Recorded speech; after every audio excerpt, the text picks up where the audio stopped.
ഓം ശ്രീ സായിരാം. 1968 43-ാം തിരുനാൾ ദിനം. വേദിയിൽ രജസിംഹാസനത്തിൽ ഭഗവാൻ ശോഭിക്കുന്നു. താഴെ ജനസാഗരം. വേദിയിൽ പിറന്നാൾ ദിനത്തിൻ്റെ ഭാഗമായി തിരുമുടിയിൽ എണ്ണ തൊടിയിക്കുന്ന സമയം. വേദിയിൽ തൊട്ടുതാഴെ അമേരിക്കക്കാരിയായ ആൻഡേഴ്സൺ എന്ന മഹിള വീൽചെയറിൽ. സ്വാമി അവർക്ക് നേരെ നോക്കി. കയറി വന്ന് ആ ചടങ്ങ് ചെയ്യുവാൻ ആംഗ്യം കാണിച്ചു. പാവം ആൻഡേഴ്സൺ, അവർക്ക് എന്തു ചെയ്യാനാവും? വർഷങ്ങളായി നടക്കാൻ കഴിയാതെ വീൽചെയറിലാണ് അവർ കഴിയുന്നത്. പൊടുന്നനെ സ്വാമി എഴുന്നേറ്റു. എല്ലാവരും അന്തം വിട്ട് നോക്കി നിൽക്കുമ്പോൾ ഭഗവാൻ വീൽചെയറിനടുത്തേക്ക് നടന്നു ചെന്നു. അവരുടെ അരികിലെത്തി. 2 വാക്ക് കൽപ്പന പോലെ പുറത്തേക്ക് വന്നു. എഴുന്നേൽക്കൂ, എന്നോടൊപ്പം വരൂ.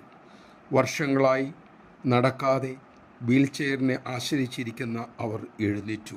സ്വാമിക്കൊപ്പം 40 അടിയോളം നടന്നു. ജനസഹസ്രങ്ങൾ ആനന്ദത്താൽ തുള്ളിച്ചാടാനും കയ്യടിക്കാനും ഉറക്കെ പൊട്ടിച്ചിരിക്കാനും തുടങ്ങി. അവർ ആനന്ദ കണ്ണീരൊഴുക്കി. ജയ് സായിരാം. ഭക്തിയുള്ളിടത്തേക്ക് ഭഗവാൻ സ്വയം എത്തും. ഭക്തിയാൽ ഭഗവാനെ ആകർഷിക്കാൻ നമുക്ക് ശ്രമിക്കാം.